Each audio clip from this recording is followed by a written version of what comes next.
But it's just interesting that sometimes when we feel that need to just do nothing, we either feel guilty about it. Yeah. Because we feel that we're doing nothing. Yeah. Even though we are recharging our battery and we're allowing ourselves to get back to that 100% charge so we can give 100% of ourselves. Again, we feel that we don't have permission. That's right. Or that we're failing within our obligations rather than looking at it objectively and going, you know what? I'm just going to go and have a nice soak in a tub for an hour. I'm going to read a book. I'm going to watch a movie. I'm going to just do a few basic things to just make sure the house survives until the next day.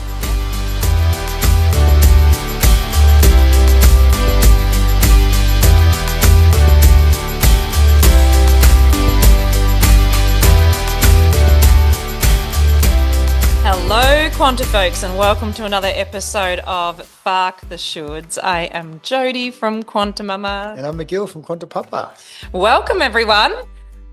We are talking about having a foot in both camps today. And how does that relate to farking the shoulds? Well, let's rewind.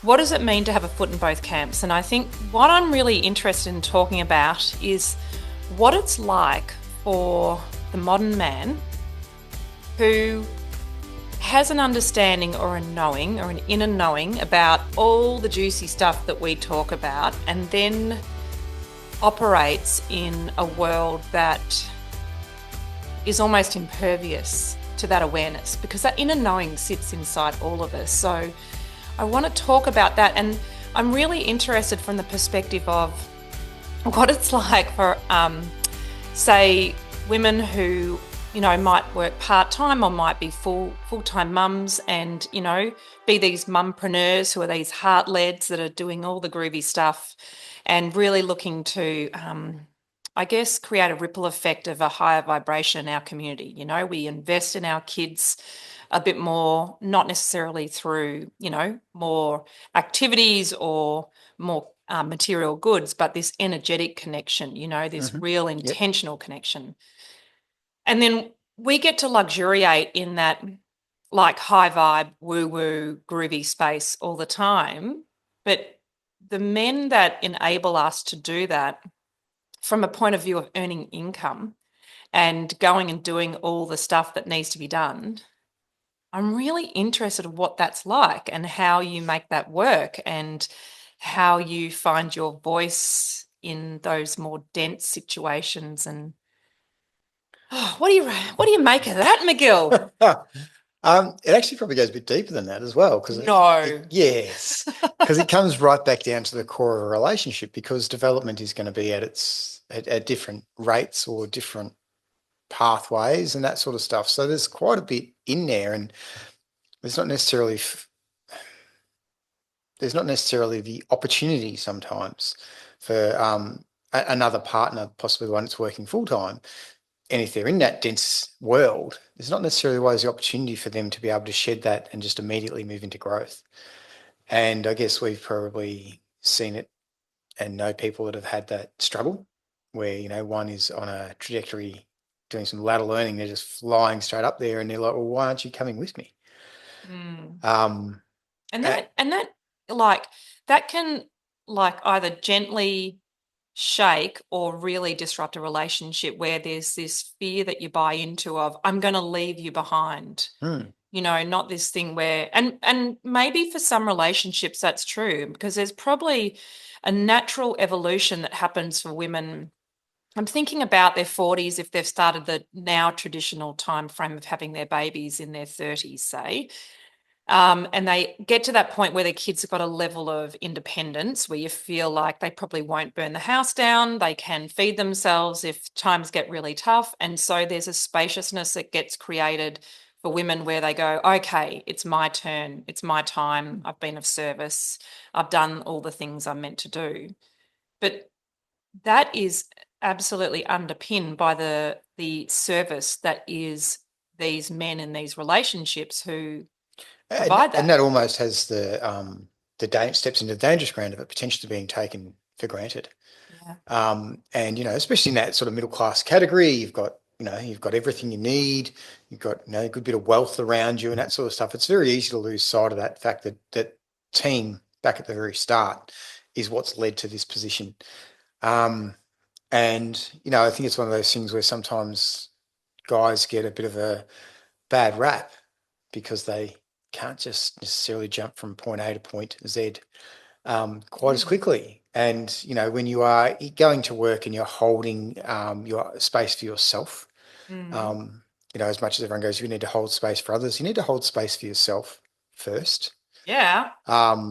Because if you're not 100% committed to yourself, then you can never give it 100% to anyone else. I love that. So, you're sort of looking at all of a sudden this, I guess this, you could call it an awakening, an awareness that sort of comes along for a lot of people when they have that bit of luxuriousness. And as you highlighted, the children aren't burning the house down, which is always a good thing. They might even produce a meal or two occasionally. Successful parenting tick. Yeah. And then there's a bit of a gap in there for some self-growth and some self-awareness. And, women have been very good at getting together into women's circles and women's groups and getting out there and empowering one another. And they've, wanted to buck the trend and push back against what I guess is loosely termed the patriarchy. And that's brilliant because that needs to be done. But at the same time, the other half of that relationship has got a foot in that camp, because that camp of that patriarchy, that old world, that source of income is coming from that side of it. And so there's a real potential for a disconnect there. Yeah.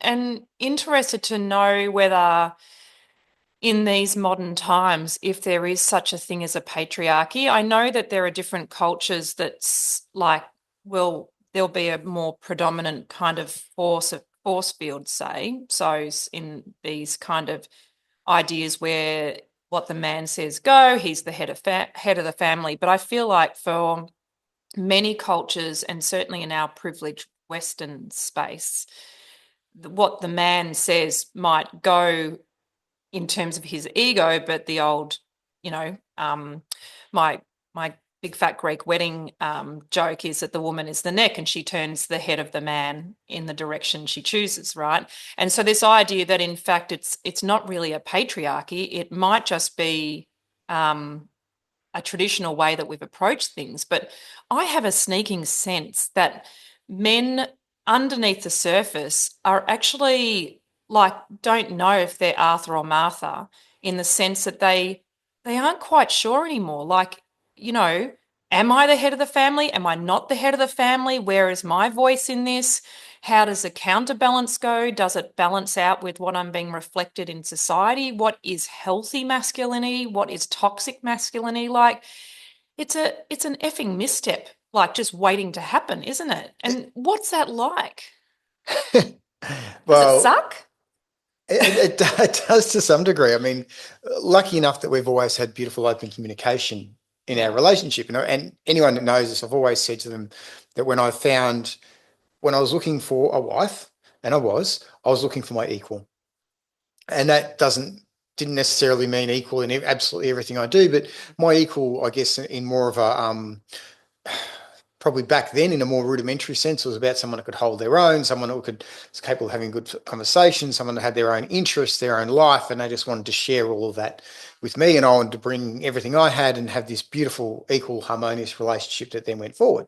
Yeah, so synergy. Yeah, and so I guess that's probably morphed over the time of almost, quite a bit of time. Yeah. And we've got grey hair to prove it. Yes, we have. I've got probably a lot more than you. You do. You're generous like that. Just taking the lead, baby. Try to keep up. I'll do my best. And, all of a sudden you sort of look at it and you go, in our family, we've developed what I think is a really good balance. If you have an opinion, or if I have an opinion, or if we have a difference of opinion, we express it to one another in a kind and loving way. And if we need space, we take space, and then we come back and we have open discussion. But we spend a lot of time getting to that. And it's the same thing where I think about a lot of these guys that can't necessarily step outside that world at all. Yeah. They feel so tied to it because it's their sense of identity. It's their sense of ego. It's their sense of, I've got to do this for my family. Yeah. That is driving them. And so they just don't have the ability to step into that growth. And I think sometimes blokes get a rough trot because of that. Yeah, I feel like they're sometimes maligned. I wonder because obviously everything is energy and every thought has the ability to affect the environment around it, like every single thought.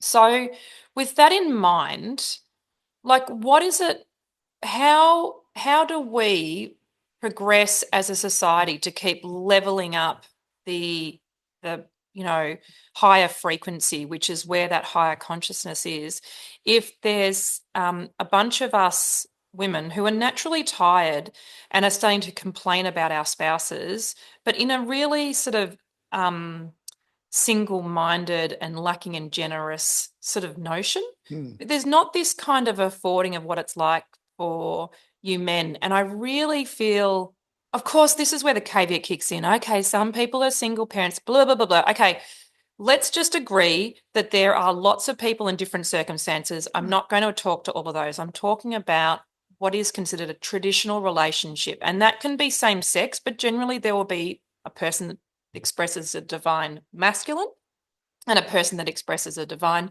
feminine, right? And so even the same sex relationships, we know there's one partner that goes out and works full time, and there's the other partner that tends to work part time and be the primary care of the kids, right? Mm-hmm. So they're roles within the household. So I'm talking to those. So you guys as adults can sub in the words that you need to make this work, but just follow my drift. And we will only talk from our experience. Well, that's exactly right. But I mean, generalizations exist for a reason because there tends to be similarities. And so you can draw that as a comparison. But one thing I certainly am aware of is that for the primary worker, they have to walk this tightrope where they are in the provider role, they are in the protector role. It's reinforced by society. And, part of that provision is to ensure you're earning an income. So if you're working for yourself, like, holy smokes, there's a whole level of extra stress that comes into your world. And I just like, how do we help our men find that higher vibration within that? It can't just be a matter of acknowledging it and saying thank you. Well, that is actually part of a good start, though, Is it? because it's acknowledging that someone, and this is great rule in life, it's acknowledging that someone's in a different or a more challenging space, or they might be enjoying it, than you are. And, we've had the luxury over time where I've gone part-time and allowed you to work full-time. And I use the word allowed there intentionally because I know it'll trigger some Oh people. my God, it triggered me. No, we came to a discussion. You had an opportunity and it was a great opportunity for your growth, for your ability, for that sort of stuff. And so I took a back seat. We've done that once voluntarily and we've done once that mandatorily. Yeah. That's right. So I guess I had a far greater insight into the other side of that, of having that time at home. And I miss, because I'm back working full time, I miss the time at home. I miss that bit of luxuriousness of having, of not feeling fatigued all the time, not feeling tired all the time, and being able to be, really interactive with the people around me. And it's interesting to see how when those roles changed, how our roles changed within the family unit as well. Because there was definitely a change, but having an appreciation of what that change is and why it's happening and where it's come from is part of being able to go, okay, this is where you're at. So I've got a question for you. I mean, I think you're qualified to answer it. Do you think, it's not really a question of being harder, but do you think it is more, the potential is more draining being a full-time parent than it is working full-time? I'm curious about this because you've done this a couple of times. As we said, one by choice. I still reckon it was kind of reluctant. You sort of went, yeah, it's okay, it's your turn. But you were sort of, trying to convince yourself. The second time, as we said, it was mandated. And so you were forced into it in that sense. And that had that whole thing as well. So they're not the same situation. And you didn't just vaginally birth and then breastfeed children. So it wasn't like your body was tied to it from a requirement there. But how, in terms of your experience, because I find that, me included, I tend to think full-time work is easier than full-time parenting because I find the monotony jarring. I find I mean, because it's slightly monotonous. But the other thing is caring for children when you do it one day and then you actually do it again the next day as well. Like it doesn't change in that sense of there's a ineffectualness that it feels like I just did that load of washing and now I've got another load of washing, right? Very 3D. And then there's this thing where I'm kind of, feel responsible for their spiritual growth and their, frequency harmony and, their mental wellness and what they're here to do and shaping these, helping shape these young minds. So there's a lot of, we put a lot of weight into it as well, us, more aware parents. So what are your thoughts on that? Do you think we talk ourselves into the fact that it's a tougher job than it is? Um, Possibly. I think some people are just wired that way where they just absolutely love it. And Obviously, we're talking about the ones who don't love it, right? The and type A I was personalities is going to what we say, describe. in our household, we Yeah. have two type A personalities. We've got Yeah. two people that are both used to both being out there and being at the forefront of whatever is going on. Yeah, being the guy. Yeah, The well, guy. Talk to that guy. He's got yeah, the a answers. gal. Yeah, well, that's what I mean, is we were Yeah, we were that guy. We were that person. but I think yeah, my preference Mm, as I've shown is to work in that full-time capacity. mm. And I don't know whether that's tied to the rest of it, identity and ego and all those sorts of things as well.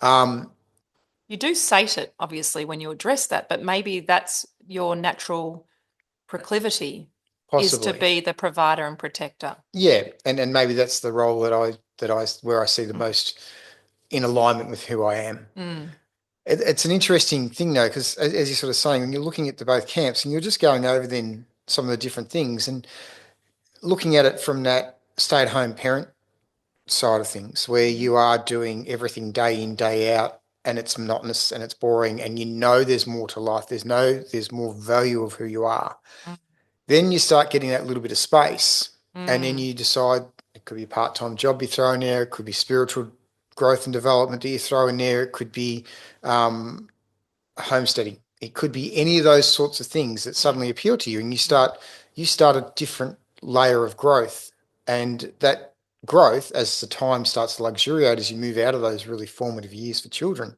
mm, all of a sudden you've got this ability to just range. mm.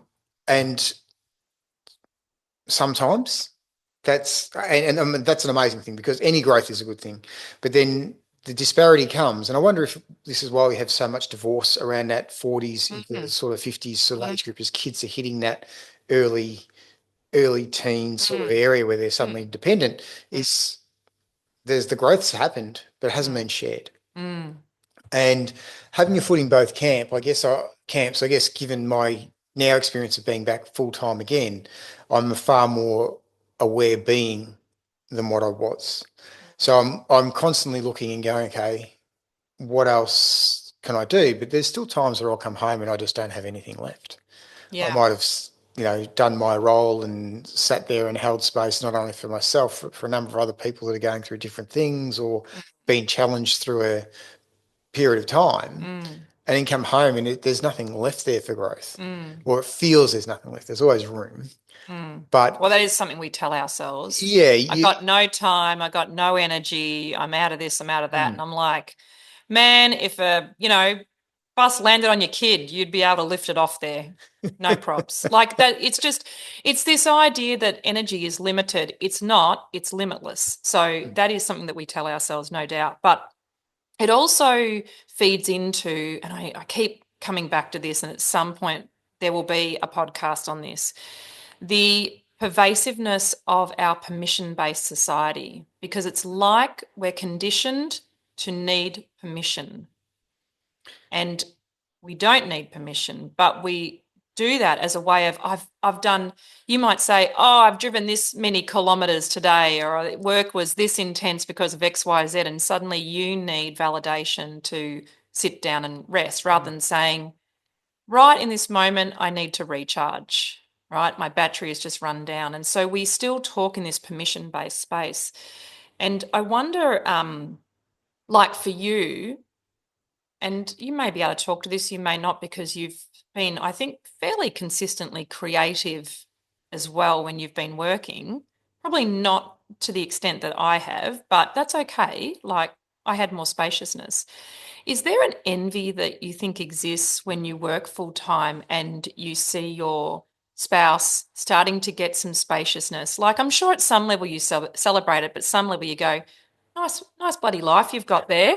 Hey, enjoy that wifey, go be creative. And like, does that sometimes filter in? Because obviously we're talking about farking the shoulds in this podcast. And part of the shoulds are that you should celebrate your spouse for their creativity. You should celebrate the fact that they've reached a milestone with the kids, not burning the house down, feeding themselves, like all that kind of stuff, right? So there's all these ideas of shoulds of celebrating that. And as we talk about, there seems to be a natural point in relationships where that obviously is not happening, but there's like a massive swing the opposite direction where there's a resentment that builds up. They're no longer communicating. And so it just becomes, I do this, well, I do this. And so this real intentional divide that happens where neither is willing to come to center point, let alone look at it from the other perspective. In terms of, I guess there is the potential for there to be a jealousy there of going, well, hang on a minute, there's no kids, you're at home by yourself. What are you doing? But all husbands know not to come in the door and say, what do you do all day? Having been on the other side of that coin, I know you don't stop in that role as much as you might. And you might think you're luxuriating when you take half an hour or an hour to do something for yourself. Oh my goodness, how dare you? I know. And it's more like, how dare you not? And I guess there is probably a level of wanting to be there to luxuriate at the same time. You chose this person for a reason.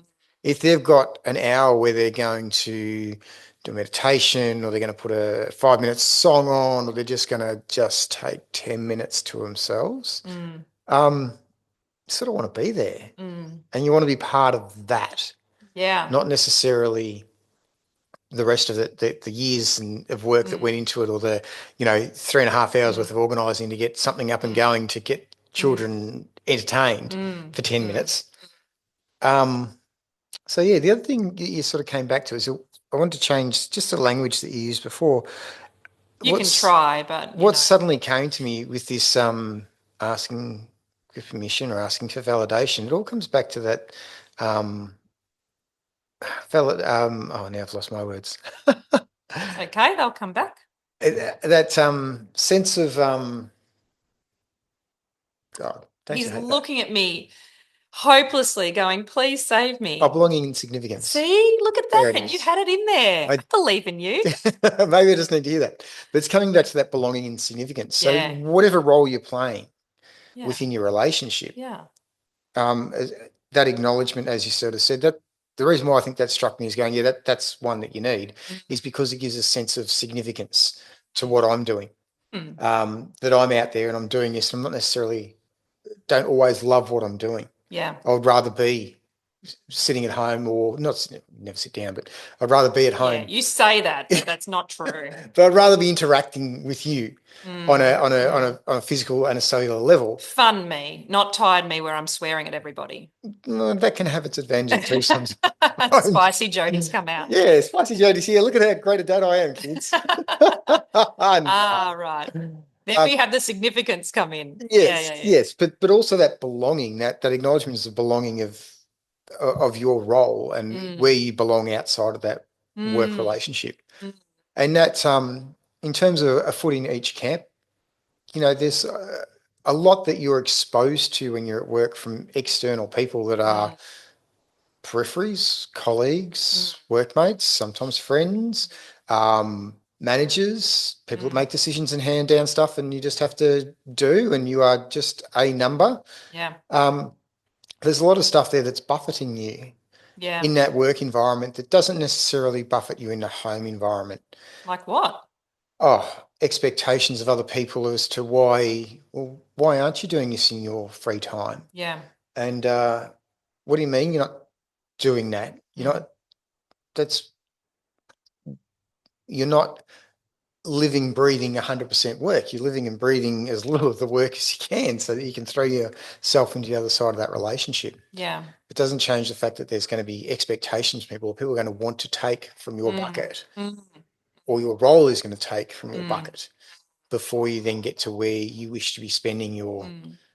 well, it's going to take from your farks, where you Yes. wish to be spending your farks Yeah. on the other side of that coin. Yeah. Mm. Mm. So if you had a magic wand and you could, no, we'll call it a magic paintbrush, and you could paint the life that you want right now, what would that look like? Um, hmm. I think it would be more time here. Mm. It'd be more time being around where we live, around one another, around our family, without necessarily feeling that sometimes I'm a bit fatigued Yeah. or a bit needing to recharge my battery. Yeah. Do you think the issue is you feel fatigued because you don't recharge your battery? Possible. Mm. Possibly. And, you have times where you feel like today, for example, the day we're doing this podcast, it's been raining overnight. It's cold, it's windy, it's wet, Yeah, it's a it's shit of a day. miserable. Yeah. My energy levels are low anyway. I don't feel like Mm. being out there and bouncing around. And it's a sort of a Mm. change of season almost Mm. mark today. Yeah. And you sort of go, ooh, you But it's know, very shouldy to continue that motivation when it isn't reflected in the environment. I mean, this weather is like a reminder to just become a little bit more insular, not completely. We're not talking hot water bottle and big doona and a movie in bed all day. sounds pretty good. It does sound pretty Come good, in. actually. Thanks, Okay, folks. folks, I've got to go. Um, but it definitely is about just maybe bringing that focus a bit more internally and making sure that you do something that nourishes you to recharge your batteries. Hmm. I mean, I tend to write it on my to-do list, but I don't do it. So now I've decided that given I live in a quantum world, or whatever word you want to use it, but a world of, infinite possibilities with limitless energy, I'll just collapse time. And so the hour-long meditation that I'm going to do, I'm going to squish into 40 seconds, and I'll feel I'm like a fast recharger. That's what that is, right? The phone still works. You put on a fast recharger, it's a fast recharge. It's back at 100%. Fantastic. Doing all the things it needs to do. You're looking at me weirdly. No, I mean, What's wrong with collapsing time? I'm impressed because I have seen you do it. I've seen you compress time and make it work for you when I've just thought things weren't possible. Um, in terms of that, taking that time, I guess, to recharge the battery and seeing you sort of put that focus directly on me. Well, you are here and It there's no one else to focus on, dearest. just you and me. It's part of that expectation that you then put on yourself to Yeah. get other things done, to Mm, achieve other things. So, mm. we live on a bit of property, so there's always something that needs to be done. And if it doesn't get done, It doesn't get it done, doesn't get actually, done. it And at turns some point out. in time, it has to be done. Yeah. And so, the buck stops where? It stops here as well. So you feel even on a day According to you, like it this, does. and that's probably part of my makeup, Yeah. part of my, yeah, let's not explore me too much, hey? No, no, no. You're basically here under the microscope. Thank you, folks, for being part of this counselling session. Hmm. But it's just interesting that sometimes when we feel that need to just do nothing, we either feel guilty about it Yeah. because feel that we're doing nothing, Yeah. even though we are recharging our battery and we're allowing ourselves to get back to that 100% charge so we can give 100% of ourselves.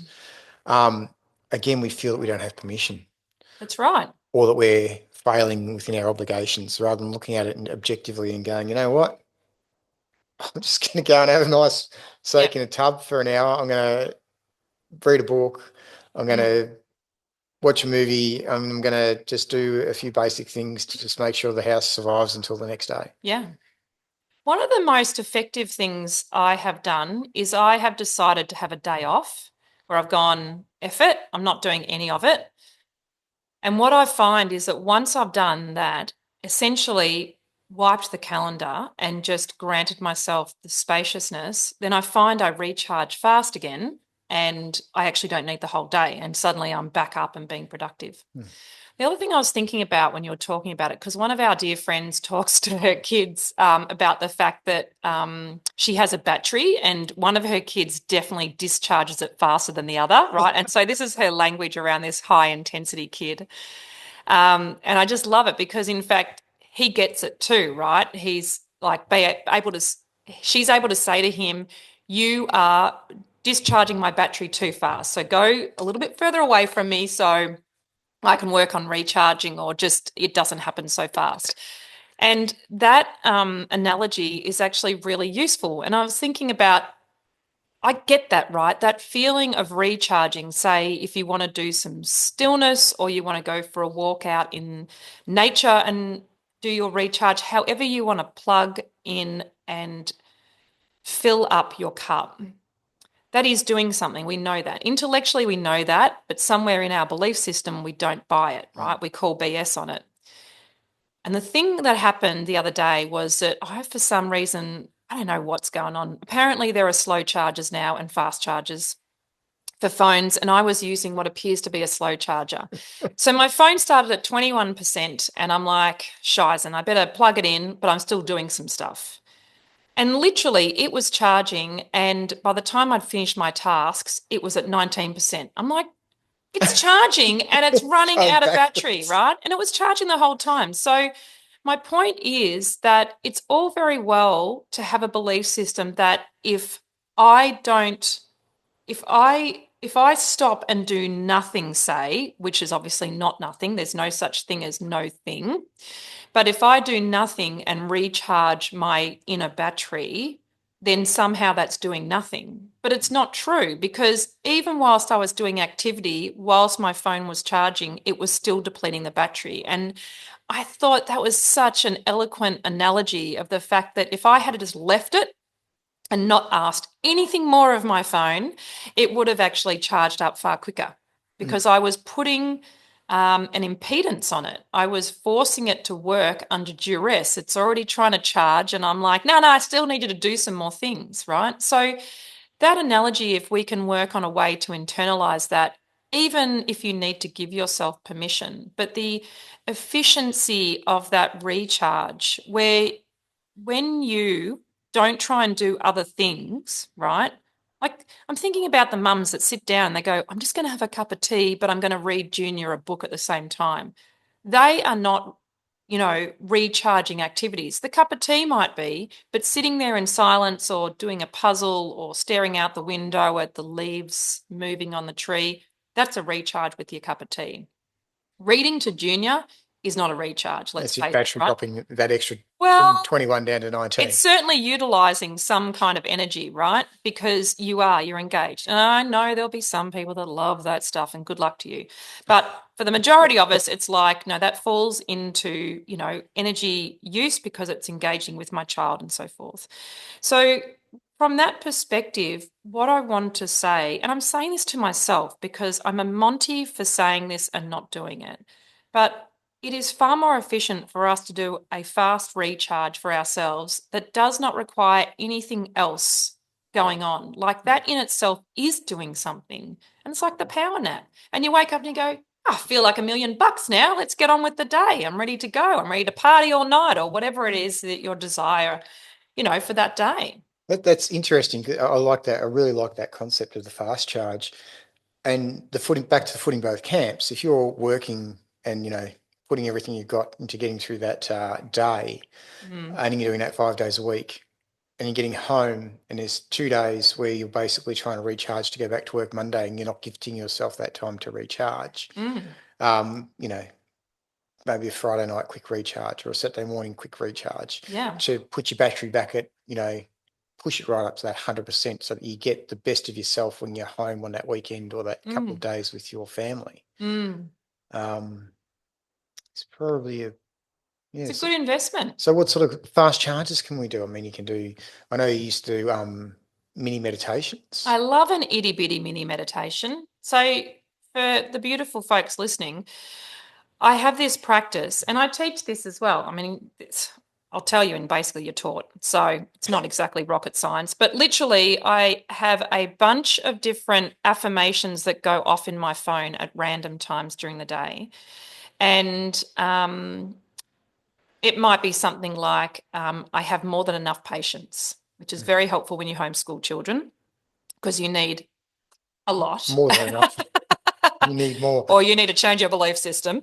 But so that's one, right? And so it will go off in my phone and I snooze it until I do it. And then literally I put the timer on for 40 seconds. I shut my eyes, I stand wherever I am, I stop anything that's going to boil over or burn the house down, and literally I give myself 40 seconds of concentrating on that affirmation to materialize it in my life. And it works, right? I teach my birthing clients this to prepare for an amazing birth. We teach our parenting clients this to help them just be more present with their children.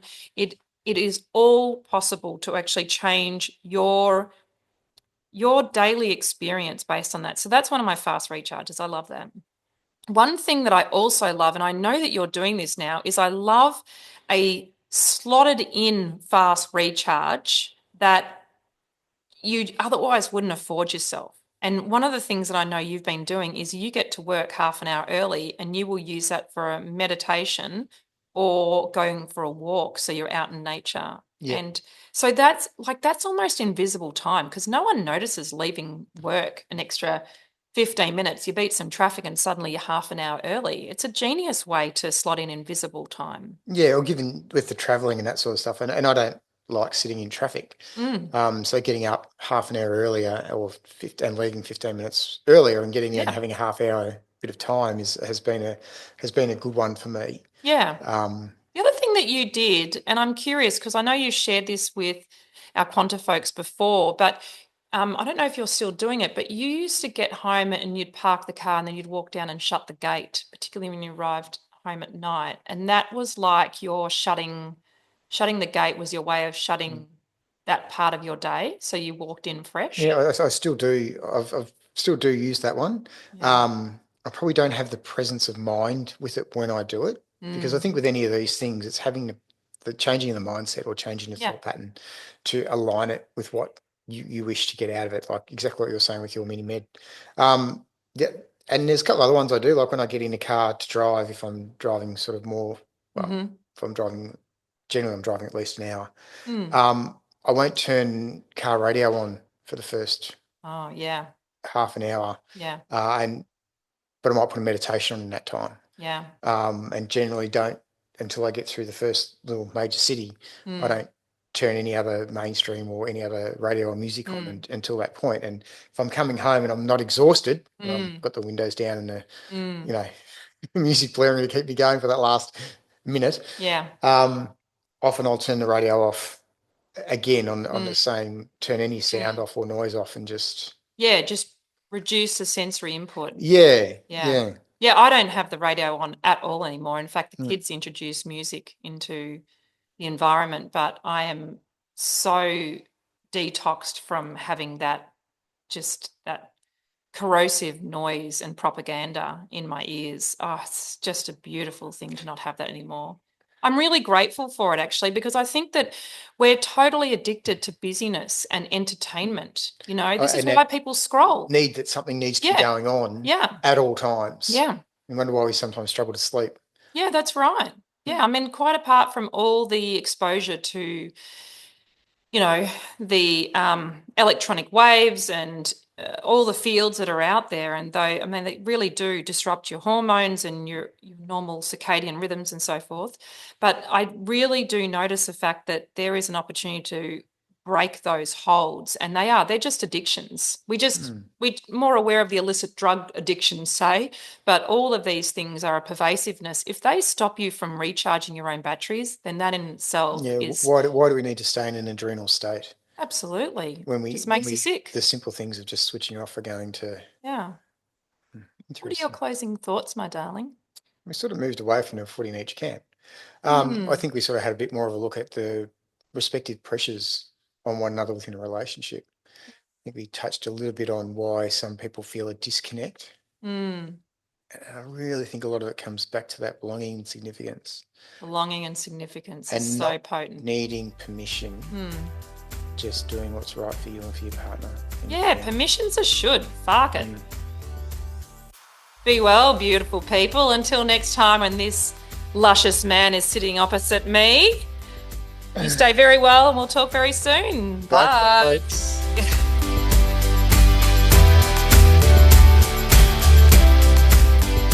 Hey, Quanta folks, I've said it before and I'll say it again. Birth is transformational. And it can be transformational in the right way and in the not so right way. So, how do we arm ourselves to be really prepared for this incredible experience? Well, you wouldn't go out and run a marathon without any kind of training. You'd at least do occasional stretches. And the High Vibe Birth course, which is self-paced, available at the QuantiMama.com website, is available for you.